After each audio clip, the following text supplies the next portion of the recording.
friends, talking a lot of smack.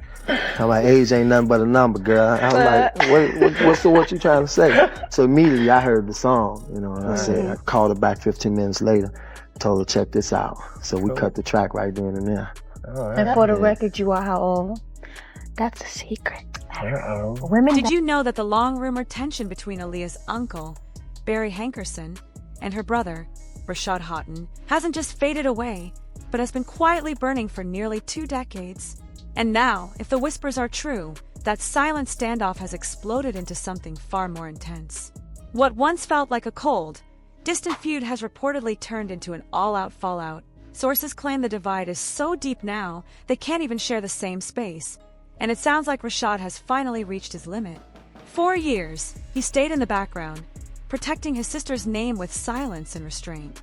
But now, he's reportedly ready to speak out. Tired of watching what he believes is the continued exploitation of Aaliyah's legacy long after her passing. Because here's what many people forget. Aaliyah and Rashad weren't just siblings, they were inseparable. Best friends. No matter how massive her fame became, she never moved without him.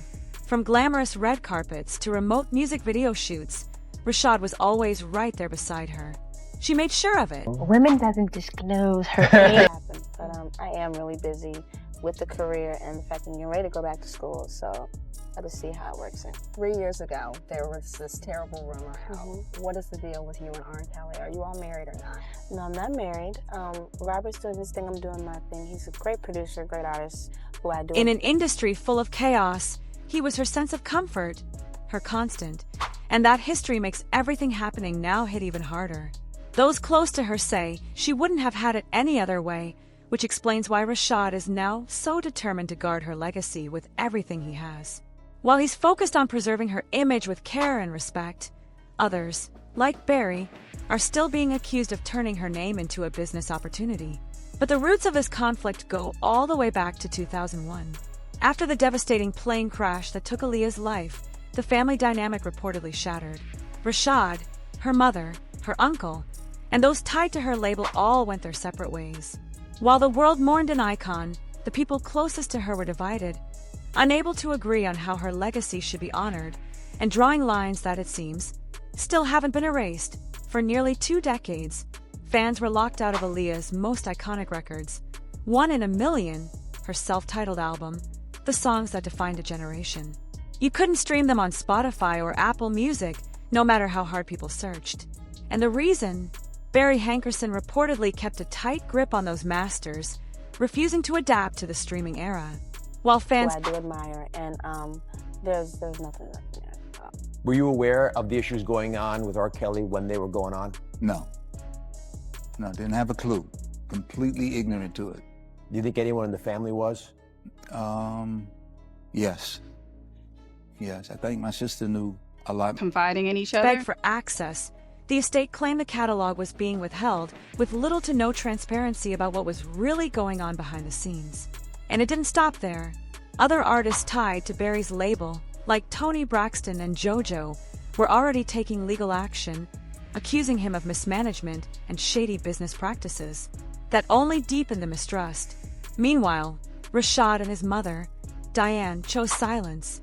4 years, they stayed out of the spotlight, focusing on carefully curated tributes like Aaliyah's MAC collection or her wax figure, quietly protecting her image while, reportedly, Barry dealt with ongoing business struggles of his own.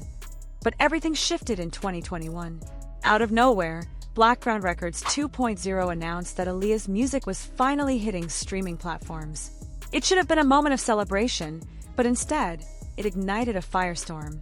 Rashad and the estate immediately pushed back, releasing a powerful statement that called the move unscrupulous and accused Barry of using deceptive, behind-the-scenes tactics. They revealed that for 20 years, they had been fighting battles in private, dealing with what they described as misleading actions and unauthorized projects that only added more pain to an already devastating loss. They made it clear, this wasn't about music anymore. It was about respect, transparency, and protecting Aaliyah's legacy. In each other, but he did get a little more in depth with more details about when her mother found out, and that her mother, he actually stayed at their home in Detroit, and her mother actually was attracted to him as well. And he said when Aaliyah would go to sleep that he would, this is what he said. He said that he would go in the living room. While they expressed a desire for peace and closure, they also warned they would continue to defend her name through legal means if necessary to TO them. It looked like this release wasn't about honoring Aaliyah, it was about profit. Even the estate's lawyer, Paul Lee, publicly stated that the family had allegedly not received full financial accounting for years, raising serious questions about where the money had been going. Then came even more shocking claims that Barry had received a massive $90 million settlement following Aaliyah's tragic death. And for many, that raised uncomfortable questions, especially considering reports that Aaliyah had been planning to leave his label after her next release. What made it even more suspicious, a liability agreement was allegedly signed just days before her death, something that, to this day, continues to fuel speculation and controversy around everything that happened behind closed doors.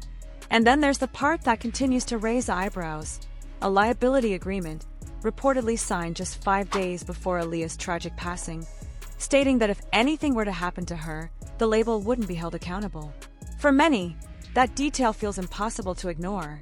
It fuels the belief that Barry's focus was never truly on Aaliyah as a person, but on the financial value she brought to the table. To critics, it paints a picture of someone more concerned with protecting business interests than protecting family. What still leaves people questioning everything is why that agreement was signed at that exact moment. Was it just coincidence, or something more calculated? No one can say for sure, but it's the kind of mystery that likely weighs heavily on Rashad as well. Now, a lot of people also wonder why Rashad seems to be the most vocal defender of Aaliyah's legacy, while her mother, Diane, has remained largely out of the spotlight. And that opens up another complicated layer of the story. Over the years, there have been uncomfortable conversations about how Aaliyah, at such a young age, was surrounded by much older figures in the industry, and how those dynamics were handled.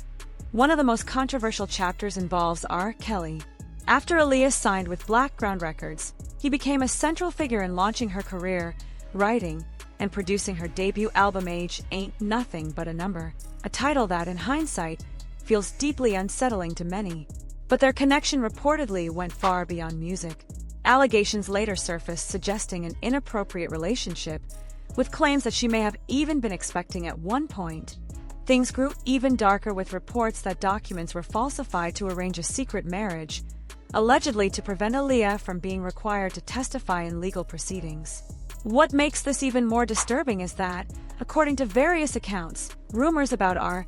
Kelly's behavior were already circulating within the industry at the time. Yet, despite those warning signs, Aaliyah remained in that environment. Footage from that era only adds to the discomfort. Moments where questions about her age were deflected, laughed off, or avoided entirely, leaving behind an uneasy feeling for those looking back today. And the controversy didn't end there. The 2019 documentary Surviving R. Kelly reignited these discussions, bringing forward new allegations and claims, including suggestions that Aaliyah's mother may have had communication with R. Kelly during that time. While not all details have been fully confirmed, the documentary reopened wounds and raised difficult questions about who knew what, and when. All of these layers, the business disputes, the family tensions, and the troubling history, help explain why Rashad's stance today feels so intense. For him, it may not just be about preserving Aaliyah's legacy, but about finally confronting everything that surrounded it. According to various claims, there were even conversations suggesting that when R. Kelly married Aaliyah, assurances were made behind closed doors that no legal action would be taken. In return, it's been alleged that he transferred rights to some of his early albums to her family. Not long after, in February 1995, the marriage was annulled, and a strict NDA was reportedly put in place, locking everyone involved into silence with a promise that the situation would never be publicly discussed. What made things even more controversial were statements attributed to Aaliyah's mother, who reportedly dismissed witnesses, background dancers and singers, who claimed they had seen inappropriate behavior, insisting they didn't truly know Aaliyah. There have also been allegations that she encouraged Aaliyah to publicly deny any relationship with R. Kelly, which is why, in interviews, Aaliyah consistently shut down those rumors, insisting there was nothing going on between them. Over time, different members of the family were questioned about what they knew. In one interview, Barry Hankerson claimed he had no idea about the relationship at the time, while suggesting that Aaliyah's mother may have been more aware than she let on. That contradiction only added more confusion to an already complicated story. Then came even more shocking allegations from individuals like Lisa Van Allen, who claimed that R. Kelly himself made disturbing statements about interactions within Aaliyah's family, claims that remain unverified but have fueled intense debate for years. Looking at the bigger picture, many people have struggled to understand how someone so young was surrounded by so many powerful, much older figures in the industry. Names like Sean Combs, Jay-Z, Dame Dash, and Timbaland were all part of that same circle at different points. Grown men in positions of influence, some of whom openly expressed admiration that, in hindsight, has raised uncomfortable questions. For many observers, this entire situation has never fully added up. The mix of silence, conflicting accounts, and serious allegations has left behind a cloud of uncertainty, one that continues to shape how people view Aaliyah's story today. Back then, R. Kelly and Aaliyah were constantly creating together, hit after hit, building a sound that defined an era. Their creative bond was undeniable, and they seemed deeply connected on multiple levels. But over time, many began to question the bigger picture. Some believe that, much like Uncle Barry, Diane may have also had reasons to keep Aaliyah immersed in that lifestyle, because her success didn't just elevate her career, it benefited those around her too. That's why, for years, people have felt like Rashad was the only one truly standing guard over Aaliyah's name. While others stayed in control behind the scenes, it often seemed like he was being pushed into the background, kept quiet while decisions were made without him. But now that silence, it's over. Reports suggest Rashad has reached his breaking point. He's no longer interested in protecting reputations or maintaining a polished family image just for the sake of appearances. After watching how the industry moves and who continues to profit, he's reportedly done staying quiet while others capitalize on his sister's legacy. And at this stage, it's no longer just about contracts or business deals. It's about reclaiming the truth. Aaliyah's story, her impact, her legacy. It belongs to her, not to executives, not to deals made behind closed doors, and certainly not to anyone accused of exploiting it.so. Now the question is Rashad right to finally speak up? Is the world ready to hear what's really been kept in the shadows all these years? Because one thing is clear, this story isn't finished yet.